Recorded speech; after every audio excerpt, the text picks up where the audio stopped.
हमको मन से भाषण देने से और विशेष सब्जेक्ट रखने से पृथक राज्य गोंडवाना की स्थापना नहीं होगी।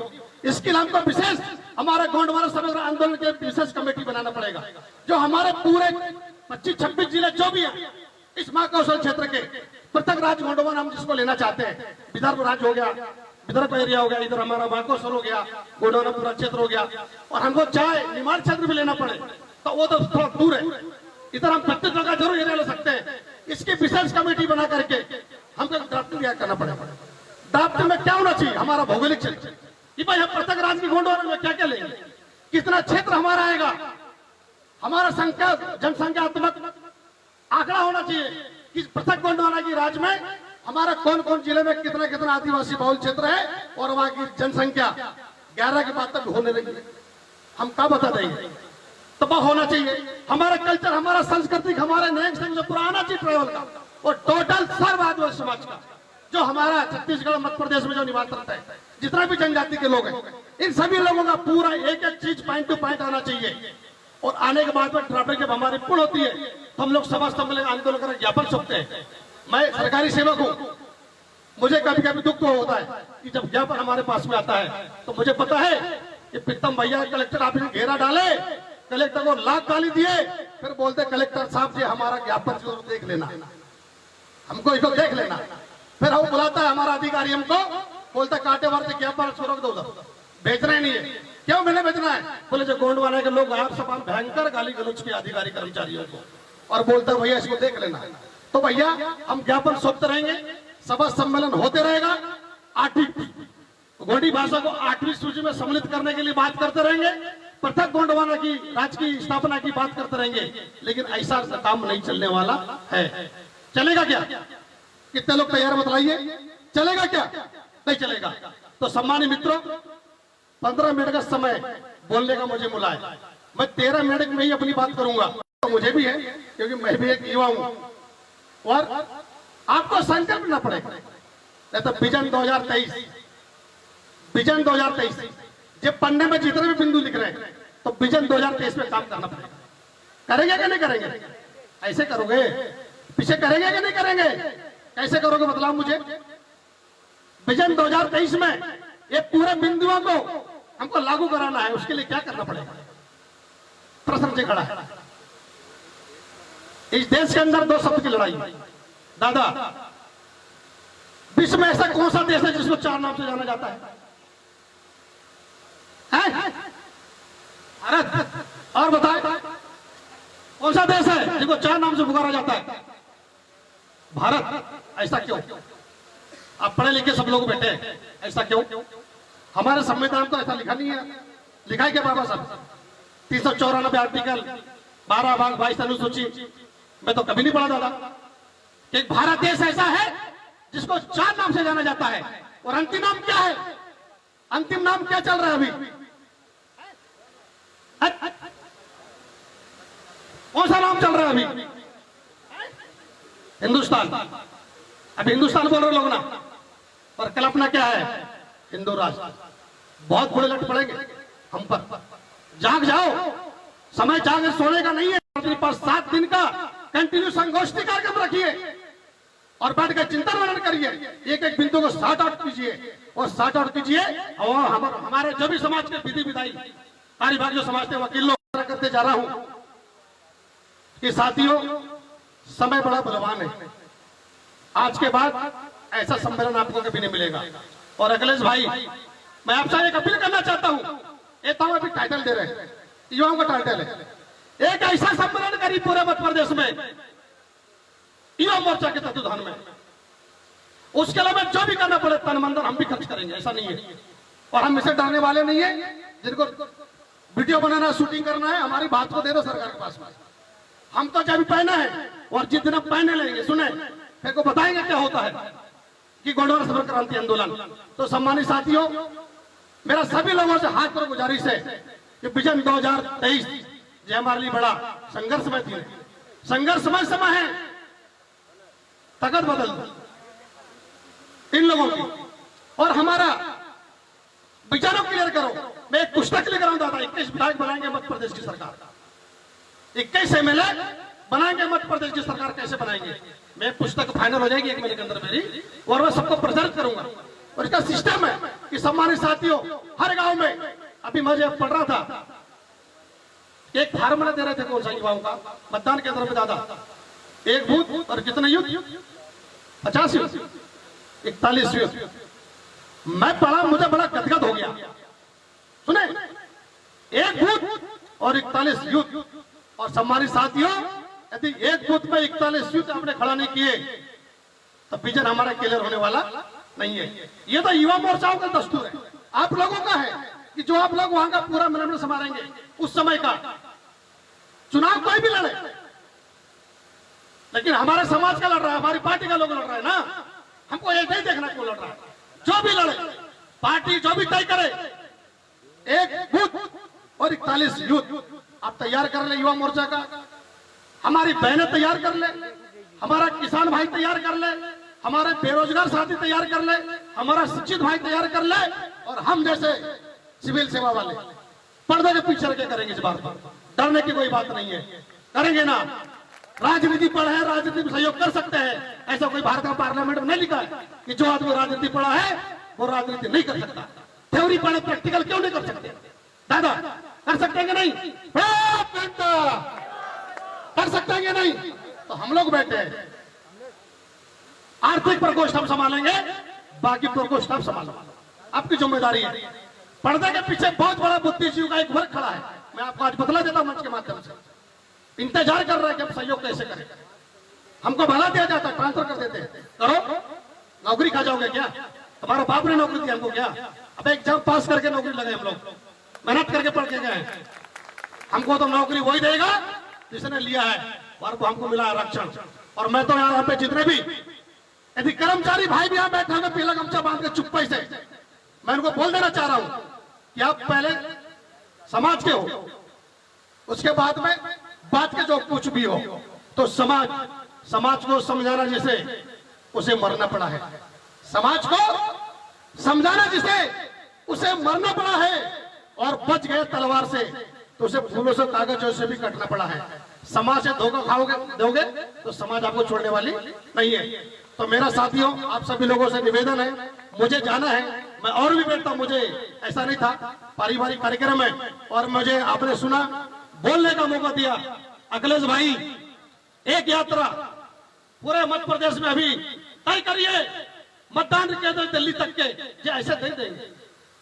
बिरसा मुंडा जी ने बोला है कि जो चीज मांगने से नहीं मिलती उसे छीनना पड़ता है, और जो लोग देंगे नहीं, इनकी तगड़ी व्यवस्था है। और ऐसा नहीं है, भारत में के मध्य प्रदेश राज्य में आदिवासी की जनसंख्या सबसे अधिक है, और हम लोगों ने यार विजन 2023 में राजनीतिक स्तर पर हमारा सामाजिक प्रतिनिधित्व नहीं भेजा, तो इस धरती पर, इस गोंडवाना लैंड पर जीने का हमारा तुम्हारा अधिकार नहीं है। हमारे जनरेशन पूछेगी बेटा पापा आपने करे क्या है, हमारे पास क्या जवाब? कुछ नहीं है। अब हमारा कल्चर, संस्कृति, बोली भाषा और हमारा आंदोलन को तन मन धन के साथ में सब लोग सहयोग करें और इस विजन को आगे बढ़ाएं। और 2023 में मैं तो आप सबसे अपील करना चाहता हूं, मैं हर सामाजिक कार्यक्रमों में, हर जो भी हमारे युवा मोर्चा कैडर होते हैं उसमें जाके बोलता हूं कि बेटा एक रीति नीति से काम करो, समाज का काम करो, उसमें आगे बढ़ो। समाज बढ़ेगी तो आगे बढ़ेगा, समाज घटेगी तो बटेगी, समाज घटेगी तो बटेगी, और बटेगी तो फिर क्या होगा? नुकसान होगा। हमको समाज छोड़ना नहीं है। संघर्ष संघर्ष संघर्ष, संघर्ष रहो, शिक्षित हो, संघर्ष रहो, संघर्षित रहो, बाबा साहब का नारा है। हमको समाज को एकता के सूत्र में बांधना है। हमारे जितने भी प्रबुद्ध जन, बुद्धिजीवी वर्ग यहाँ पर बैठा है, तो आपका बारी बारी से एक बिंदु पर चर्चा करेगा, उनके विचारों को गांव में फैलाना है और इस विचार को क्लियर करना है। इन्हीं भाषा बोली के साथ में मैं अपनी बाड़ी को विराम करता हूं। मेरे साथ में एक बार नारा लगा देंगे, मैं बोलूंगा बच्चे बच्चे को सिखाना है, आप बोलना आदिवासी को बचाना है। बच्चा बच्चों को सिखाना है, बच्चा बच्चे को सिखाना है, राज करेगा, राज करेगा। जय सेवा, जय बड़ादो, जय आदिवासी। धन्यवाद। बहुत बहुत धन्यवाद साहब महेंद्र काटेवार जी, हलवा समाज महासभा अध्यक्ष मध्य प्रदेश। आपने बहुत शानदार बात हमारे बीच में रखी, उनके लिए जोरदार ताली से पुनः उनका सम्मान करेंगे। आप सभी साथियों से निवेदन कि उनका जोरदार ताली बजा करके सम्मान। जी मैं भूल गया साथियों, आज मेरे सतरालम देवा का कार्यक्रम है। मैं परम सम्मानी राम सरबू इनके जी, उनका कार्यक्रम मुगली में है आज रात्रि में अभी 8 बजे से। आप जो भी आना चाहें आप सादर आमंत्रित हैं। मैं थोड़ा बोलना चुक गया इसलिए मैं माफी चाहता हूं, इसलिए मैं जा रहा हूं, उनकी तैयारी मुझे करना है, ठीक है। आप सादर आमंत्रित हैं सभी लोग।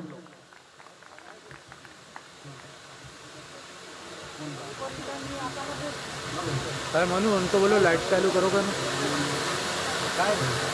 ठीक है जी सम्माननीय हमारे कुछ साथी हमारे ऑनलाइन क्लासेस गोंडी क्लासेस जी गोंडी क्लास जो हमारी रायताड़ वैशाली ध्रुवे जी संचालित करती हैं ऑनलाइन क्लास, उन सभी जिन लोगों ने क्लासेस में जो प्रशिक्षण लिया है और गोंडी भाषा सीखा है उनको प्रमाण पत्र और सर्टिफिकेट दिया जाना है, तो वो लोग भी जाना चाह रहे हैं। तो मैं सम्माननीय वैशाली ध्रुवे जी को सादर आमंत्रित कराऊं कि आप अपने प्रमाण पत्र वितरित करवाएं। जी बहुत बहुत धन्यवाद दादा। तो चलते हैं पुनः हीरा सिंह मरकाम दादा ना, हीरा सिंह मरकाम दादा ना। तो चलते हैं, जैसा कि हीरा सिंह मरकाम दादा का नारा है, गोंडवाना राज बनाना है और गोंडवाना गोटुल चलाना है। तो चलते हैं। ये जरूरी नहीं कि आपकी उम्र क्या है, ये जरूरी नहीं कि आपकी उम्र क्या है, जरूरी ये है कि आप किस उम्र की सोच रखते हैं। जरूरी है कि आप किस उम्र की सोच रखते हैं। ये दादा हीरा सिंह मरकाम जी की लाइनें हैं। तो आप सभी के समक्ष मैं उन विद्यार्थियों को बुलाना चाहूंगी जो गोंडी भाषा और गोंडी लिपि प्रतिदिन ऑनलाइन क्लास लगाते हैं और उन्होंने आचार्य मोतीराम कंगाली दादा 2 फरवरी उनके जन्म जयंती पर एग्जाम दिया था।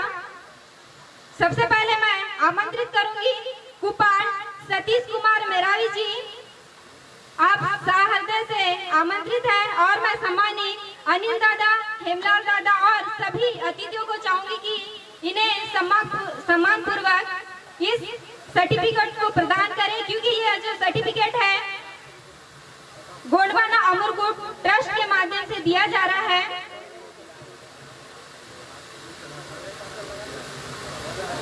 Mono mono mono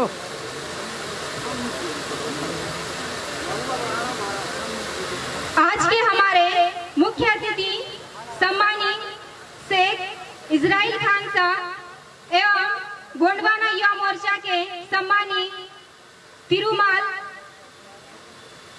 Anil Singh Gond दादा राष्ट्रीय अध्यक्ष। आप सभी से हम चाहेंगे कि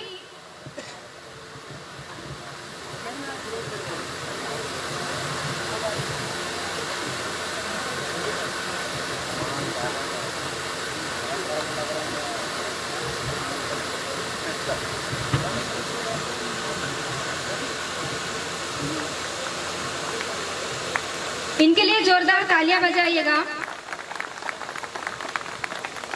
इनके पश्चात सम्मानी शिव प्रसाद उइके जी छिंदवाड़ा से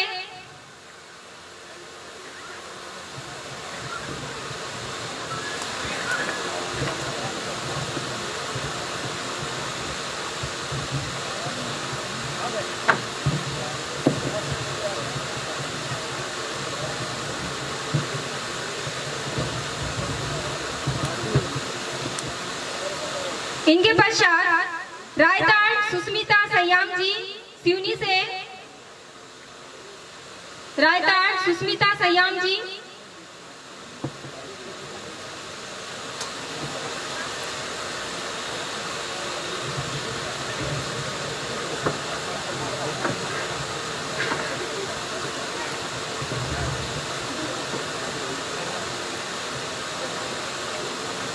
और सम्मानी तिरुमाल सुरेश सयाम सर, आप जहां कहीं भी हो कमलेश भाई साइड आओ ना। इनके पश्चात सुमित भवेदिया,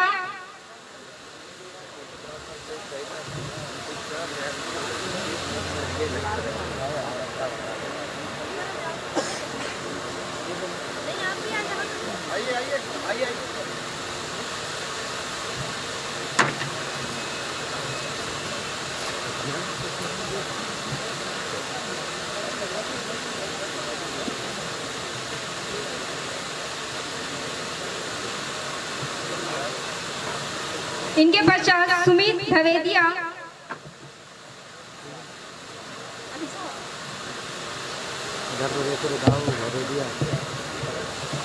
इनके पश्चात सुरजीत वाड़ीवा,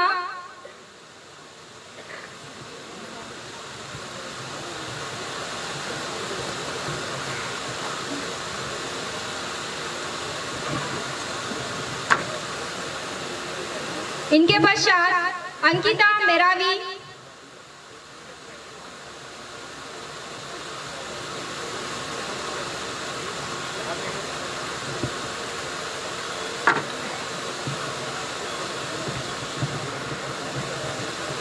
अंकिता मेरावी,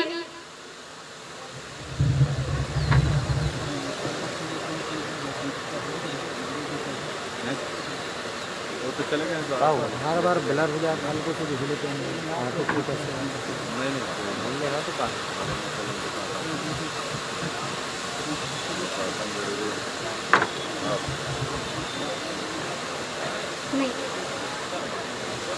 बहुत बहुत धन्यवाद आप सभी का। हुई हुई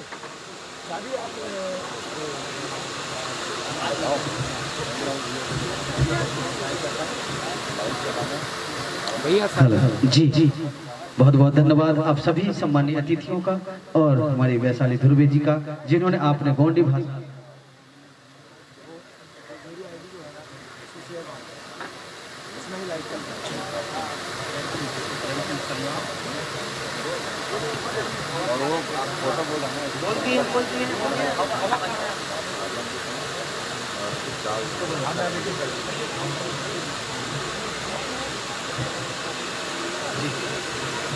आप सभी साथी से निवेदन कि जितने भी लोग वहां घूम रहे हैं वो काफी दूर तक खड़े हैं, उन सभी साथियों से निवेदन है कि आप सभी लोग आ जाएं भैया। भैया ये खरीदी बिक्री वाले भैया वो भी करेंगे अपन, लेकिन थोड़ी देर आ जाए। हमारे प्रबुद्ध जन जो अपनी बात हमें बताने आए हैं उनको सुनना पड़ेगा। सभी साथियों से थोड़ी देर निवेदन है मेरा, आप सभी लोग वहां दूर खड़े हैं, कोई घूम रहे हैं, उन सबसे निवेदन है आप लोग बैठ जाएं। और हम लोग आज के इस युवा सम्मेलन में हम सभी लोग जितने भी लोग हैं हम सब लोग चाहते हैं जी, और हम विचारों की बेला को और वक्तव्य की बेला को आगे बढ़ाते हुए मैं सम्मानीय आप सभी के तालियों के बीच हम बुलाना चाहेंगे सम्मानीय हमारे राष्ट्रीय कार्यवाहक अध्यक्ष गौरव गणतंत्र पार्टी युवा मोर्चा हेमलाल मरकाम जी, हमारे बस्तर के शेर नरेश, आपको मैं सादर सादर आमंत्रित करता हूं। आप सभी जोरदार तालियों के साथ सम्मानीय को आमंत्रित करता हूं। आप सभी ताली बजाकर उनको सम्मान करें जी।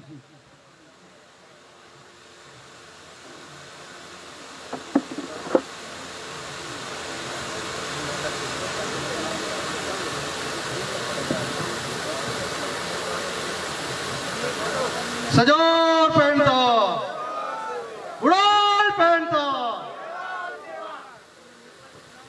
सबसे पहले नैनपुर के पावन धरा को नमन करते हुए, यहाँ के माटी को सेवा जोहार करते हुए गोंडवाना युवा सम्मेलन में उपस्थित सम्मानीय हमारे अतिथिजन सभी को मेरा सादर सेवा जोहार है।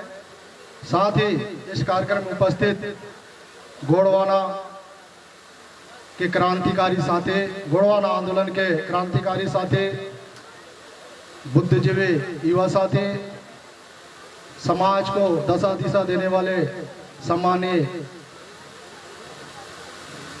पितृशक्ति, मातृशक्ति, युवा शक्ति, युवतियां, आप सबको मेरा सादर सादर सेवा जोहार है। आज का जो विषय है, जो युवाओं का सम्मेलन में युवाओं के माध्यम से समस्त हमारे जो सामाजिक संगठन के मुखिया हैं उनको भी आमंत्रित किया गया था। मुझे लगता है कि छत्तीसगढ़ में हम लोगों ने दादा मरकाम के दिशा अनुसार मार्गदर्शन पे एक महापंचायत बुलाया था 2013 के पहले। उस महापंचायत का उद्देश्य था, जो अभी हमारे युवा लोगों ने कुछ बिंदु रखे, ये सारे बिंदुओं पर एक महापंचायत के माध्यम से तमाम छत्तीसगढ़ के जो सामाजिक संगठन है, गैर समाज के भी लोग को आमंत्रित किए थे, ताकि गोंडवाना के बारे में उनका क्या विचार है। गोंडवाना, जैसे कि अभी पृथक गोंडवाना राज्य की बात कर रहे हैं, पृथक गोंडवाना राज्य के बाद हम कुछ चुने हुए जनजाति समाज इस बात को समझ रहे हैं। गोंडी भाषा की विवाद की 5वीं अनुसूची में गोंडी भाषा को अगर स्थान नहीं दिया गया है, तो इसको हम अनुभव कर रहे हैं कि ये 5वीं अनुसूची में नहीं देने का क्या कारण, क्या और भी समाज हैं जो इसके बारे में, गोंडवाना, पृथक गोंडवाना राज्य के बारे में, गोंडी भाषा को 8वीं अनुसूची में सम्मिलित करने के बारे में उनका क्या राय मशुरा है, या उनका क्या अपना सहयोग है। जैसे हमारे पूर्व वक्ता बोल रहे थे, हमारे युवा साथी काफी बहुत सारे को बात को रखे हैं, जो मध्य प्रदेश छत्तीसगढ़ में भी हल्बा ट्राइब्स हैं। कहीं ना कहीं हमारे यहाँ उनका भी अलग से भाषा है और वो भी अपनी भाषा की बात करते हैं। मेरा सीधा सीधा ये है कि जो हम युवा सोच रहे हैं, क्या जनजाति युवा भी इस बारे में सोच रहे हैं क्या, और भी जनजाति के। मैं उसका एक उदाहरण देना चाहूंगा। चूंकि मैं जिस क्षेत्र से आया हूं, भारत के संविधान में विशेष जनजातियों के लिए उस क्षेत्र को आरक्षित किया गया था, जो भारत के देश के आजादी से पहले रहा, जिसको हम 5th शेड्यूल के नाम से जानते हैं, 244 एक के नाम से जानते हैं, जिनका अपना एक विधि विधान है।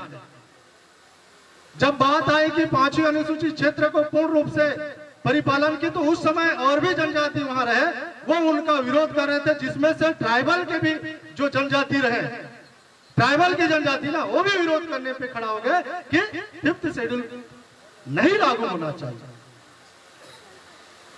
निश्चित ही ये कार्यक्रम जो हो रहा है, ये संगोष्ठी के माध्यम से उनके बुद्धिजीवी, हमारे जो सामाजिक के साथ साथ और भी समाज के बुद्धिजीवी है, उनके साथ बैठ के परामर्श करने की जरूरत है, और उसके माध्यम से हम उसको बाहर लाएं। जैसे आज हम बाहर करके अंदर बैठेंगे तो उसका रिजल्ट है बहुत अलग होने वाला है।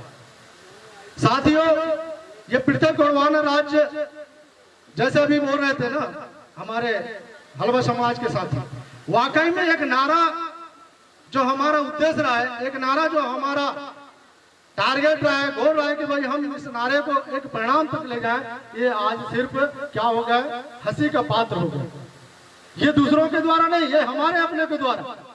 मैंने कहा ना कि अगर हम जितने भी सामाजिक संगठनों की उनके उद्देश्य, उनका जो उद्देश्य है, उनका क्या उद्देश्य है, समाज के संगठन का क्या उद्देश्य है, और जो हम बात करें, दादा हीरा सिंह मरकाम ने जो बात किए थे, या गोंडवाना जो समग्र विकास क्रांति आंदोलन का जो उद्देश्य है, उससे मैच हो रहा है कि नहीं हो रहा है।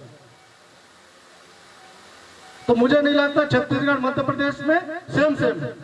हमारे समाज के लोग आज तक गोंडवाना समग्र विकास क्रांति आंदोलन को नहीं समझ पाए, तो गोंडवाना राज्य या गोंडवाना भाषा को 8वीं अनुसूची में लागू करें, ये गोंडवाना गणतंत्र पार्टी ही समझ रहा है, जो दादा हीरा सिंह मरकाम और दादा मोतीराम कंगाले जी का, क्योंकि राजनीतिक और साहित्य का दोनों का जो जुगलबंदी था, वो आज हमारे समाज के लोग नहीं समझ रहे हैं, तो युवा लोग भी नहीं समझ रहे। साहित्य वो चीज है जिसको दादा मोतीराम कंगाले जी ने एक मोती की तरह फिरो के रखे थे, और दादा मरकाम ने उसको गांव-गांव तक पहुंचाया। मैं ऐसे जगह से हूं, दादा ने पैदल जाके और पूरा बस्तर संभाग जो 150 किलोमीटर की परिधि में घूमा है, उस परिधि में साइकिल में जाके हमारे जैसे युवाओं को बस्तर से आप सबके बीच में लाने का अगर श्रेय है तो मोतीराम कंकाले दादा हीरा सिंह मरकाम को है, जो सबसे ज्यादा गाँव को नापा है।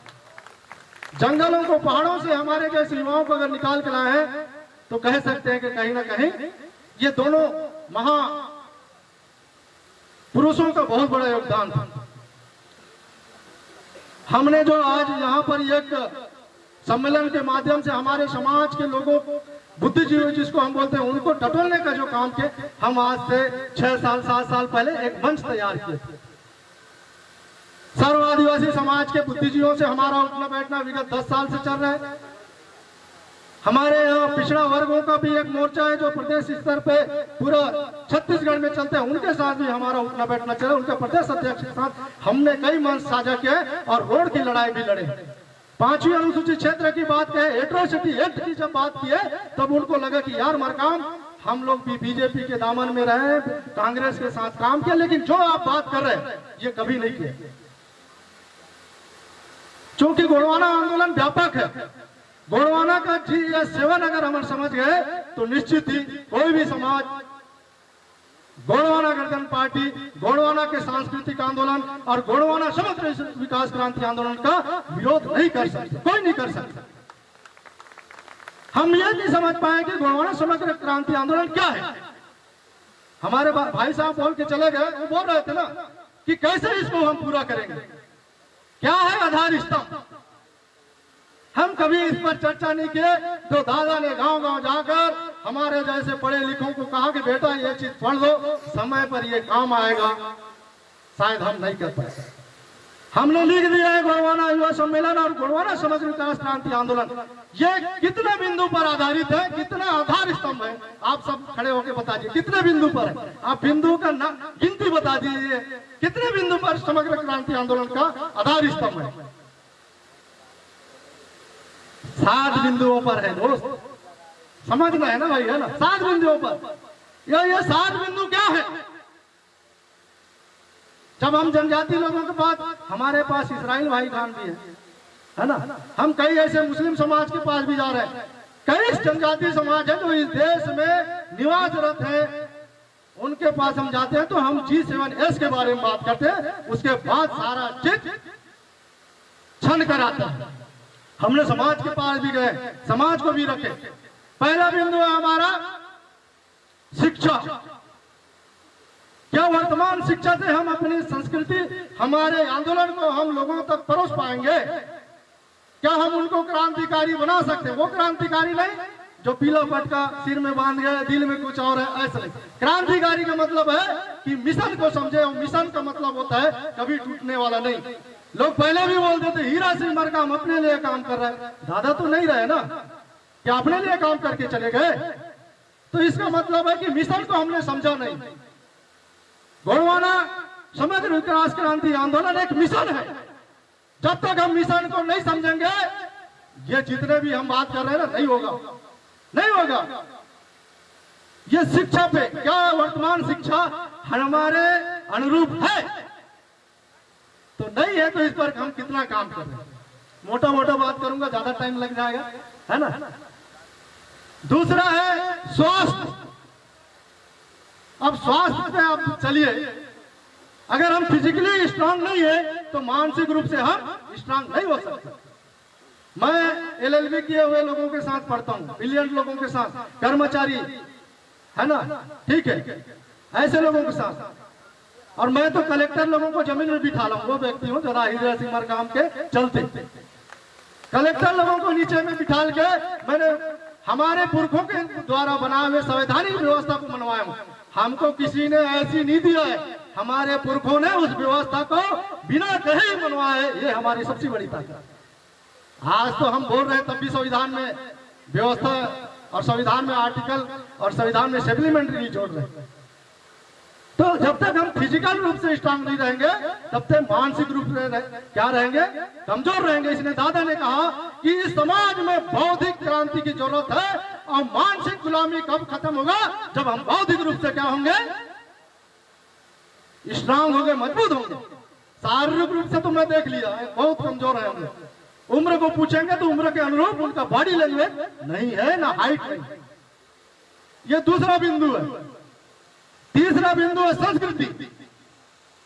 जिस हम संस्कृति की बात करते हैं, जिस गोंडी भाषा को 8वीं अनुसूची में रखने की बात करते हैं, क्या वो अन्य समाज भी इस बात को समझता है? हम 13 दिन की बात करते हैं, हम रूढ़ी प्रथा की बात करते हैं। क्या जनजाति में हमारे यहाँ छत्तीसगढ़ में 42 जनजाति है, क्या वो 42 जनजाति हमारे 5वीं अनुसूची है भारत के संविधान में जो रूढ़ी प्रथा है, भारत के संविधान में जो अनुच्छेद 13(3) का है, उसका पालन करने की बात करते हैं? संस्कृति सिर्फ नाचना गाना या हम अपने परिधान में रहते हैं वो नहीं है। संस्कृति का व्यापक अर्थ है। आप खाते कैसे हो, आपका गोगो कैसे होता है, आप किस प्रकार से परिधान पहनते हो, आप कहाँ कहाँ क्या व्यवस्था मानते हैं, जिसको हम दादा ने कहा कि हमारा कर्म जो व्यवस्था है वो 3 व्यवस्थाओं से संचालित होता है, जिसको हम संस्कृति में समाहित कर सकते हैं, जिसको भारत के संविधान में 13(3) कहा गया है। रूढ़ी और प्रथा, ये रूढ़ी और जो प्रथा है ये बहुत बड़ा ताकत है हमारे लिए। क्या उस चीज को अन्य समाज भी समझता है? ये संस्कृति है। आपका रोटी बेटी का लेन देन है जिसमें गोत्र व्यवस्था छुपा हुआ है, टोटम व्यवस्था छुपा हुआ है, बहुत सारे चीजें जो संस्कृति के अंतर्गत आता है। क्या तीसरा बिंदु पे पूरा सामाजिक संगठन है, या जो भी समाज यानी आदिवासी समाज की बात करने वाले सामाजिक संगठन हो, चाहे आदिवासियों के संवैधानिक अधिकार की बात करने वाले सामाजिक संगठन हो, गैर सामाजिक संगठन हो, इवन राजनीतिक संगठन भी संस्कृति पे, रूढ़ी प्रथा पे आपके साथ है या इस बात को मानने के लिए तैयार है? ये दादा के समग्र विकास क्रांति आंदोलन में समाहित है। ये संस्कृति है तीसरा सब्जेक्ट, तीसरा विषय। चौथा है सामुदायिक जीवन दर्शन। क्या है सामुदायिक जीवन दर्शन? हर गांव व्यवस्था में वो व्यवस्था समाहित है। हम एक दूसरे के परिपूरक है, चाहे वो ओबीसी समाज हो, चाहे एससी समाज हो, चाहे एसटी समाज हो। यह है सामुदायिक जीवन दर्शन। शायद आपके यहाँ नहीं होता होगा, हमारे यहाँ अगर एससी समाज का भी शादी है, हमारे यहाँ अगर पांगर व्यवस्था है, अगर हमें गोंडवाना की व्यवस्था में हो तो पांगर व्यवस्था में है, तो हर समाज के शादी ब्याह में हम सबको न्योता देते हैं, इवन उस समाज के लोगों को भी हम सेवा देते हैं। ये सामुदायिक जीवन दर्शन है। ये जो छुआछूत की बात करते हैं, ये जो हमको तोड़ने की बात करते हैं, वो गोंडवाना की व्यवस्था में नहीं है। न दादा हीरो सिंह बड़काम या गोंडवाना समग्र विकास क्रांति आंदोलन की व्यवस्था में तोड़ने और जोड़ने का व्यवस्था नहीं था साथी। ये चौथा विषय है। अब उसमें बहुत सारा चीजें जो अगर उसको डिफाइन करूं तो टाइम लगेगा। सामुदायिक जीवन दर्शन में एससी समाज हो, ओबीसी समाज हो, बकायदा सब हम छठी मन्नी ब्याह संस्कार में जाते हैं, उनका सहयोग करते हैं। ये हमारी अपनी व्यवस्था है, जिसको भारत के संविधान में एक विशेष संवैधानिक दर्जा दिया गया है, जिसको हम रूढ़ी प्रथा कहते हैं। सामुदायिक जीवन दर्शन के चलते मेरे ऊपर मामला दर्ज होता था। संस्कृति की हम बात कर रहे थे ना, मैं बस्तर से बिलोंग करता हूं, बस्तर से बिलोंग करता हूं, जहां पे कोई भी संस्कृति बगैर जनजाति क्षेत्र में तो प्रचार कर ही नहीं सकते। भारत के पूरे जो सामान्य क्षेत्र है वहां पर आर्टिकल 19 काम करता होगा, लेकिन जनजाति क्षेत्र में आर्टिकल 19 में 5 और 6 जब जुड़ जाता है तो भाई का लाल नहीं है जो राम वन पथगमन जैसे कार्यक्रम चलाए या राम रामायण करवाए। मैंने कलेक्टर को बिठाना था, एक ही समय में एक ही जगह में 2 FIR हुआ है और 55 से ज्यादा धाराएं मेरे ऊपर मामला दर्ज हुआ है। 100 से ज्यादा धारा मेरे ऊपर धाराएं मामला दर्ज हुआ है FIR हो। जब इस पर मैंने शिक्षा मंत्री पर, मैं सामुदायिक जीवन दर्शन का एक प्रैक्टिकल बता रहा हूं। हमने महाविद्यालय का, प्रेम प्रकाश पांडे था जो छत्तीसगढ़ के उच्च शिक्षा मंत्री रहे थे, महाविद्यालय का ओपनिंग करने के लिए फीता काटने के लिए नहीं दिए थे, मजबूर कर दिया था। एसपी और कलेक्टर अभी बता रहे थे ना कि भाई यहाँ पे भीड़ की जरूरत नहीं, सिर्फ भीड़ने वाले मुश्किल से 25 लोग रहे हैं और जमीन में बिठा के हमने एक ही चीज कहा, भारत के संविधान में जो व्यवस्था है उसको आप मानते हो? अगर मानते हो तो आप आर्टिकल को पढ़ के देखिए और उससे बात बताइए। मैंने कहा अब ये वो क्षेत्र है जहां पर जमीन बगैर ग्राम सभा के और बगैर भूमिका के, जिसका गांव है गायता पटेल के बगैर हम एक इंच जमीन भी सरकारी प्रयोजन के लिए काम नहीं करवा सकते, काम नहीं करवा सकते। जिस दिन अब महाविद्यालय हुआ उस दिन जमीन कौन दिया था? गांव वाले दिए थे। तो मैं वहां पर क्या किसको बुलाया? पटवारी को। मैंने कहा राजस्व अमला है जो आपके सरकार का काम करता है, पटवारी को पूछा कि ये जमीन जहां पर है महाविद्यालय बनाया है वो जमीन कौन दिया है? तो बोले ग्राम पंचायत सालेबाग। ठीक है, आरआई को बुलाया, फिर तहसीलदार को बुलाया, फिर एसडीएम को भी बुलाया। ये तीनों अमला या तो गलत होंगे या तो फिर भारत के संविधान को नहीं मानते। मैं कहा साहब जब पंचायत का भी काम होता है तो बाथरूम लेट बाथरूम भी बनाते हैं ना, शौचालय का गड्ढा भी खनेंगे। अगर वो गांव का जमीन है, ग्राम सभा का जमीन है, तो बगैर प्रस्ताव ग्राम सभा के गड्ढा भी नहीं खोद सकता। ये अधिकार है 5वीं अनुसूची क्षेत्र। उसी के चलते मैंने गांव में बिठा दिया था कलेक्टर को। वीडियो होता है ऐसे वीडियोग्राफी। वहां पर एक साहू था, साहू जो हमारे साथ काम करता है, प्रताप साहू। सामने आके उन्होंने बात रखा और मैं बकायदा उनको आवाज करता था। मैं बोला कि ये मेरा गांव नहीं है, लेकिन ग्राम सभा ने मुझे आमंत्रित किया है, बकायदा लेटर देके कि आप ग्राम सभा के इस कार्यक्रम में आप आमंत्रित है और बोलने के लिए आप सक्षम है। मैंने वो काम कर रहा। साहू जी ने उस बात को बताया। हमने मरकाम जी को बुलाया है और मरकाम जो हमारे गांव की ओर से प्रतिनिधित्व कर रहे हैं, बात रख रहे हैं। तो मैंने कहा कि ओबीसी समाज का व्यक्ति है। साहू जी आप लोग यहाँ पे गलत डेफिनेशन देते हो कि यार ये आदिवासी लोग का कुछ भी करते हैं। कलेक्टर साहब बैठे थे, मुश्किल से 20 लोग रहे। एडिशनल एसपी एसपी बहुत परेशान थे, डग्गा ला दिए थे। मैं कहा चलो यार चाह ले जाने लगा। बोले यार मरकाम जी गड़बड़ हो, जमीन जब हम गांव वाले दे सकते हैं तो पीटा नहीं काट सकते क्या? नींव खुदाई के समय गांव का गाय था, वहां पर नारियल तोड़ा था। ये प्रमाण राजस्व विभाग दिया, मैं नहीं, राजस्व विभाग दिया। जिसका विरोध कौन कर रहा था? गांव कर रहा था कि भाई प्रेम प्रकाश पांडे होता कौन है जिसका यहाँ पर ना पैसा लगा है ना इसका जमीन गया है, तो कौन है भैया पिता काटते हैं? ये सामुदायिक दर्शन है जो दादा हीरा सिंह मरकाम के गुणवाना समग्र विकास क्रांति आंदोलन के कौन सा बिंदु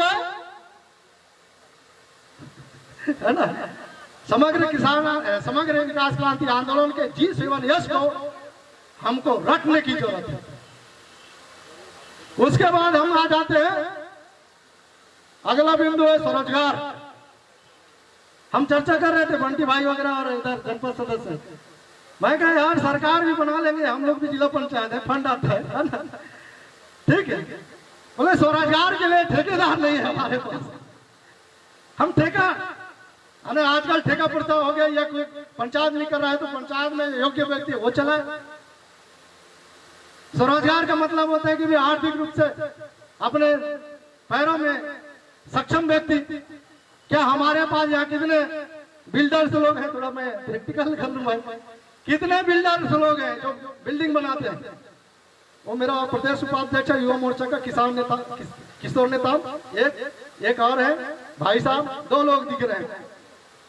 2023 में विधायक बनने वाले हैं। सरकार तो छोड़िए, एक विधायक का 1 करोड़ से ज्यादा का बजट है और कितना बिल्डिंग बनवाएंगे तो कौन बनाएगा बिल्डिंग बताओ?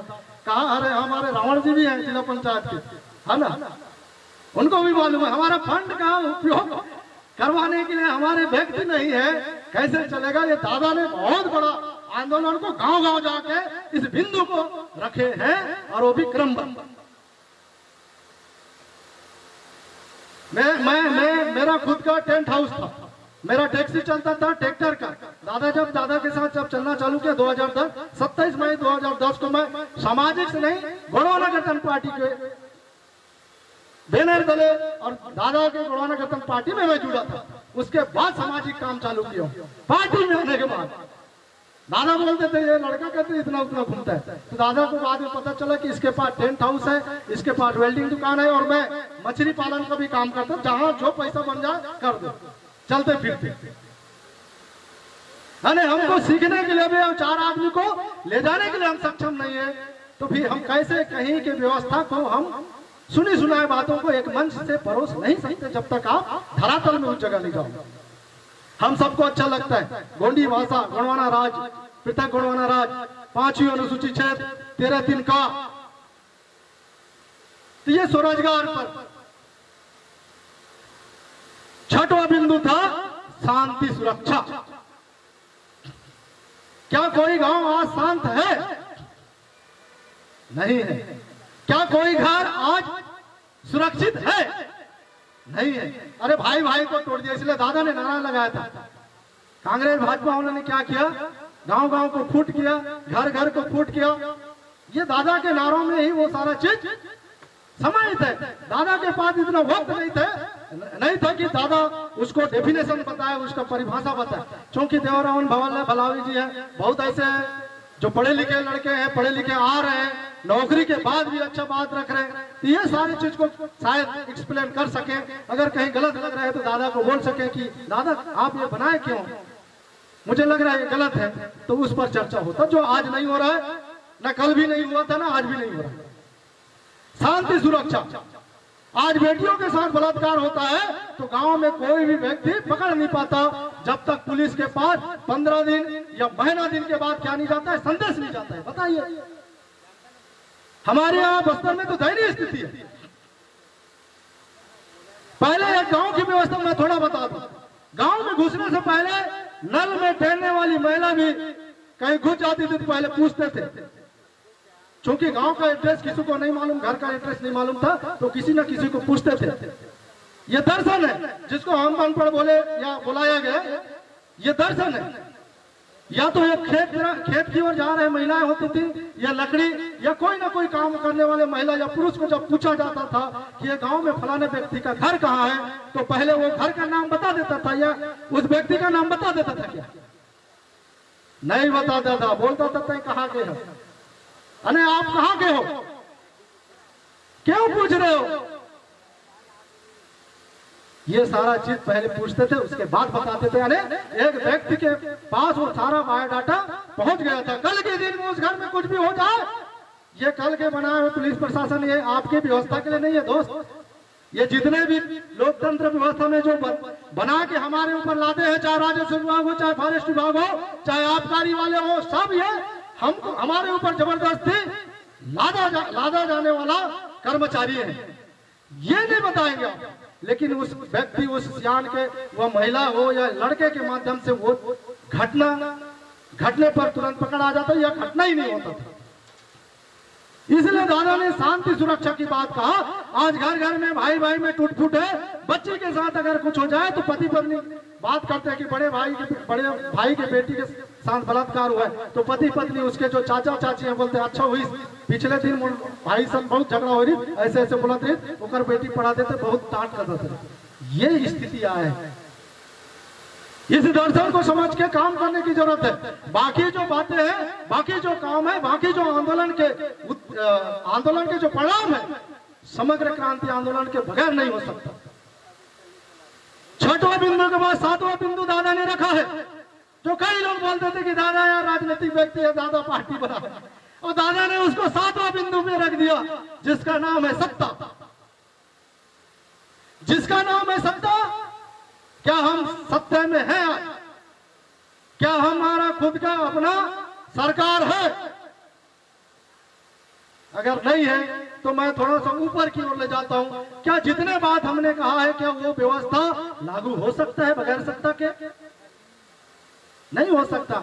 यहां 3000 से ज्यादा तो कमल मंडल वालों का है,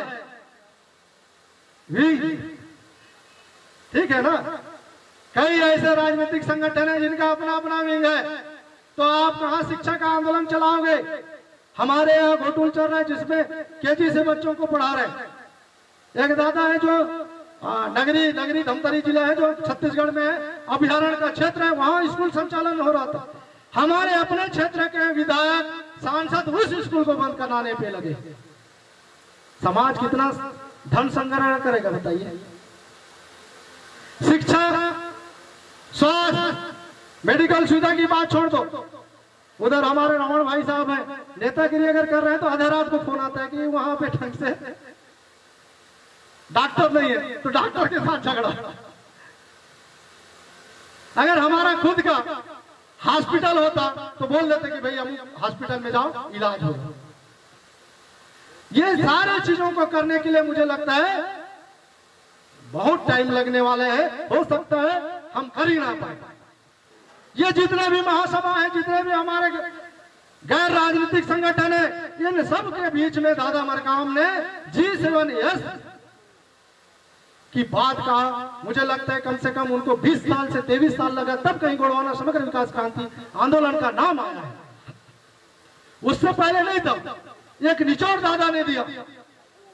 हमारे युवाओं के लिए मैं थोड़ा सा संदेश दूंगा। हम सब युवा लोग पढ़ रहे हैं और कई संगठनों में बिना तर्क वितर्क के, बिना छानबीन के हम चले जा रहे हैं, जिसका नतीजा है कि हम समाज को क्या दे रहे हैं, धोखा दे रहे हैं। मैं 42 का उम्र हूं, मेरी शादी नहीं हुआ है। जिस समय दादा मरकाम के साथ जुड़ा था उस समय 26-27 का उम्र था। जब मैं दादा के आंदोलन के बारे में सुना तो मुझे लगा कि दादा तो अभी कर रहे काम। जब मैं बस्तर के और अंदरों में गया तो बहुत से बहुत बुजुर्ग जो गोंडी को जानते हैं, जो अंग्रेजी के अल्फाबेट नहीं जानते, जो आपके हिंदी के अल्फाबेट नहीं जानते, लेकिन दादा मरकाम ने उस गांव में पहुंचा था जिसको आप सुनते होंगे अबुझमाड़। अबुझमाड़ में कोई भी ऐसे व्यक्ति, कोई भी ऐसे संसाधन नहीं घुसा था जहां दादा मरकाम का विचारधारा और दादा मरकाम पैदल गए थे। मैं 20 साल के बाद मुझे लग रहा था कि दादा अभी आंदोलन चला रहे हैं। आप सोच सकते हैं कब मैं वो जाना, जब गांव में गए, लोगों से मिला, तब मुझे लगा कि यार दादा मरकाम ने बहुत पहले से कर। हमारे यहाँ अखिल गोंडवाना गौड़ महासभा का कार्यक्रम हुआ था जो मध्य प्रदेश से गए थे, जो 12 में हुआ था। उससे पहले 1982 के आसपास, 1970 के आसपास हुआ था। तो दादा मरकाम स्टोरी बताते थे कि 10 किलोमीटर तक सिर्फ नाचने वालों की जो क्या था, लाइन था, जो माधर में नाचते थे। जब मैं उधर गया तो पूछा तो बोले कि सही बोल रहे हैं। और उसको हमने देखा कब, 2012 में, जो कंटिन्यू आंदोलन चलता था। लाखों के लाखों पूरा देश के लोग कांकेर शहर में इकट्ठा हुए थे, जहां से मैं जिला पंचायत का सदस्य हूँ, विधानसभा भी मैं वहां से लड़ता हूँ। जहां पर राजनीतिक और सामाजिक संगठन की बात करें तो शीर्ष नेतृत्व करने वाले उस कांकेर जिले से है। चाहे अखिल गोंडवाना गौड़ महासभा की बात करें, चाहे आदिवासी विकास परिषद की बात करें, चाहे आपके भारत के स्वतंत्र भारत में आदिवासियों की नेतृत्व करने की बात करें और गौड़ समाज का सबसे ज्यादा MP देने की बात करें तो वो कांकेर लोकसभा है। गूगल बाबा से सब लोग पूछ सकते हैं अगर मैं झूठा हूं। गौड़ समाज कह रहे हैं, जो अरविंद नेताम थे वो 5 बार का सांसद रहे, उसकी पत्नी 5 साल रहे, उसके पहले भी गौड़ समाज से पुटई परिवार से थे। और वर्तमान में जो सांसद रहे सोहन पुटई, वो 4 बार के सांसद रहे। बीजेपी से एक और सांसद रहे 5 साल के लिए, विक्रम उसेंडी। उसके बाद अभी फिर गौड़ समाज मंडावी परिवार से है। यानी टोटल मुझे लगता है और भी जगह से होंगे, लेकिन जहां से मैं हूँ, जिस जगह से मुझे स्टोरी खंगालना है, उस जगह से मैं देखता हूं तो पैदा होते ही यानी देश पैदा हुआ 47 में और 53 के बाद जो संवैधानिक व्यवस्था जिसको हम लोकतंत्र कहते हैं, और वो चुनाव प्रक्रिया से अगर गुजरी हो गई और गौड़ समाज का नेतृत्व उस जिला से गया साथी। ऐसे हमको बनना पड़ेगा। राजनीति से आपको मतलब नहीं हो तो कोई मतलब नहीं, लेकिन जानकारी रखना पड़ेगा। जब तक हम अपने समाज के बारे में जानकारी नहीं रखेंगे और समाज को तोड़ने वाले ऐसे संगठनों के कुंडली का ज्ञान नहीं होगा, तब तक आपको नहीं सुनेंगे ना, नहीं मालूम। मैंने ओबीसी समाज, मैं 5 मिनट डालूंगा, ठीक है। पिछड़ा वर्ग समाज का एक आंदोलन चला था बस्तर संभाग से। 1 लाख लोग 150 किलोमीटर पद यात्रा किए थे। मुझे लगता है आज तक कोई भी समाज इस स्वतंत्र भारत में उतना बड़ा आंदोलन संवैधानिक अधिकार के लिए 150 किलोमीटर का 50,000 से ज्यादा लोग आंदोलन नहीं किए होंगे। उनके प्रदेश अध्यक्ष थे। 5 साल के बाद 6वां साल समझ में आया, जब मैं एट्रोसिटी को खत्म करने की बात करते थे तो उस पर मैंने बात रखा था। क्या एट्रोसिटी एक्ट के मसौदा को आपने पढ़ा है? अगर पढ़े हो मसौदा को तो बताइए। क्या कोई भी देश में संवैधानिक व्यवस्था लागू होता है तो क्या एक समाज का व्यक्ति उस संवैधानिक व्यवस्था को लागू करवाता है? खान भाई बताइए। सभी समाज के प्रतिनिधित्व MP के रूप में हो, चाहे MLA के रूप में हो, राज्यसभा के रूप में प्रतिनिधित्व करते हैं। सबके बीच में जो अभी बता रहे थे ना हमारे हलवा समाज के, जिन्होंने लोकतांत्रिक व्यवस्था के संविधान विधायिका पर काम किया, उनको मालूम है। सहमति के बहुमत की जरूरत होता है, तब कहीं जाके कानून बनता है, या तो फिर वो कानून पास होता है। लोगों ने हमको बेवकूफ बना के रखे। तो मैंने एट्रोसिटी एक्ट की बात कहा, और एट्रोसिटी एक्ट में उनको यह दिलासा दिया कि जब भी एट्रोसिटी एक्ट की बात करते हो, आज से 25 साल की बात पीछे चले जाइए, कितने ट्राइबल लोगों ने एट्रोसिटी एक्ट पर FIR किया है बता दीजिए। जब कांग्रेस भाजपा बढ़ते गए, कांग्रेस भाजपा के राजनीतिक चाल चरित्र ठीक नहीं रहे, तो वही लोग हमारे लोगों को जबरदस्ती जाके FIR करवाते। नहीं तो हमको तो यार आज भी बस्तर में जाइए तो क्या है, संवैधानिक व्यवस्था अधिकार वो नहीं जानते। लड़ना है कि ये माटी के लिए, लड़ना है ये जंगल के लिए, तो वो मरने के लिए भी तैयार है। लेकिन संविधान की बात करोगे तो उनको पल्ला ही नहीं पड़ेगा। बोलोगे कि ये जंगल हमारा है, ये पानी हमारा है, तो वो समझ जाते हैं कि ये हमारा व्यवस्था है और इसके हम पूजने वाले देश के पैदा नहीं होने से पहले। जिसको हम लोग बोलते हैं, मैं माइक में भी बोलता हूँ, छठी नाम भारत नहीं पढ़ा था, जो बोल रहे थे 4 नाम ना, भारत और इंडिया नहीं पढ़ा था, तब के हम टेरिटरी एरिया वाले। तो ये हमको क्या सिखाएंगे? तो ये क्या है कि हमको समझना है कि एट्रोसिटी एक्ट। तब मैंने कहा क्या इस देश के आप मूल निवासी नहीं हो? स्वतंत्र भारत में आपके पुरखों लोगों ने क्या जंगल जमीन, पुरखों लोगों ने क्या जमीन नहीं दिए? या देश की आजादी में आपके लोगों ने खून नहीं बहाया? अगर बहाया है तो आपको भी चाहिए कि आपके प्रतिनिधित्व करने वालों को बोलिए भी हम भी इस देश के मालिक हैं, इस देश के मूल निवासी है, हमारे लिए भी छुआछूत जैसे कानून बनना चाहिए। ये बात क्यों नहीं करते आप? करना चाहिए। दूसरी बात मैंने रखा 170 का 165 का, बोले जिधर देखो आदिवासी की जमीन बात करते हैं। तो उनके लिए भी मैंने कहा जिस दिन जरूरत पड़ेगा मैं रोड की लड़ाई लड़ूंगा। और मैंने 2 परिणाम उनके 150 से भी ज्यादा 50 लोगों के साथ रोड में बैठ के उनको परिणाम दिलाया हूं, तब कहीं जाके वो लोग मानते हैं। 170 का नहीं मालूम उनको, आदिवासियों की जमीन को गैर आदिवासी ले रहे हैं। वैसे मैंने कहा कि भाई आपकी जमीन को तो कई लोग ले रहे हैं।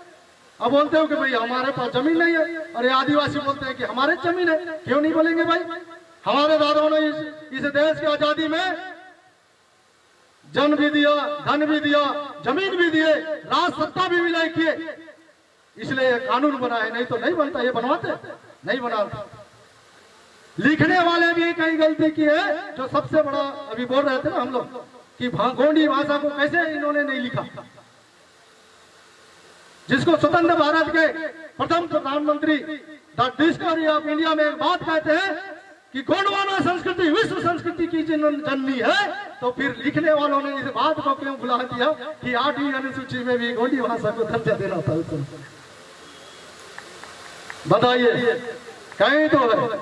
इसलिए हम लोग कहते हैं ना कि झूठा है इतिहास, इसका शोध होना चाहिए। झूठा है इतिहास, इसका शोध होना चाहिए।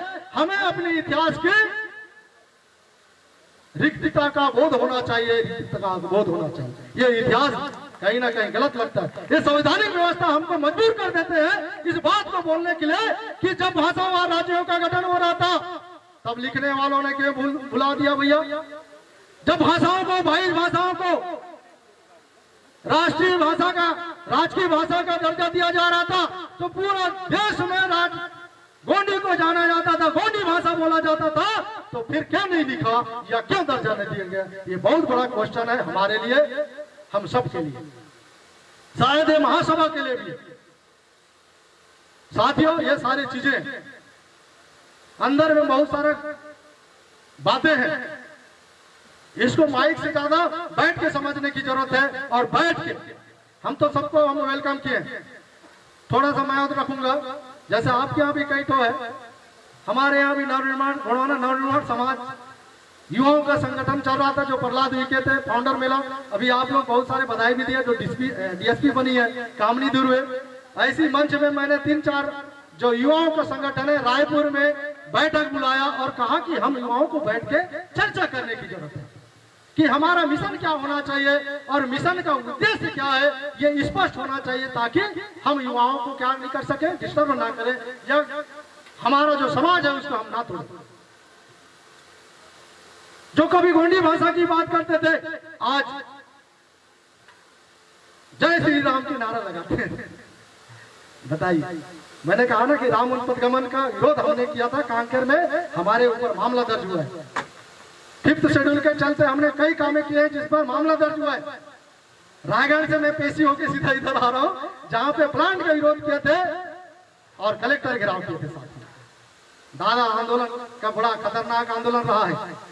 मोदी रावण दादा का जो आंदोलन है उसको राजनीतिक रूप देने का या राजनीतिक ताकत बनाने का अगर दादा मार काम नहीं करते तो मुझे लगता है कि हम जिसको अभी नया नारा दिए गोंडवाना का पीला पटका नहीं बनेगा, बोलना पड़ेगा, है ना? ठीक है, गोंडवाना का पीला पटका, यही स्टेप है, पहला स्टेप है जिसको हम नर्सरी बोलते हैं। बदल दो अपने आप को तो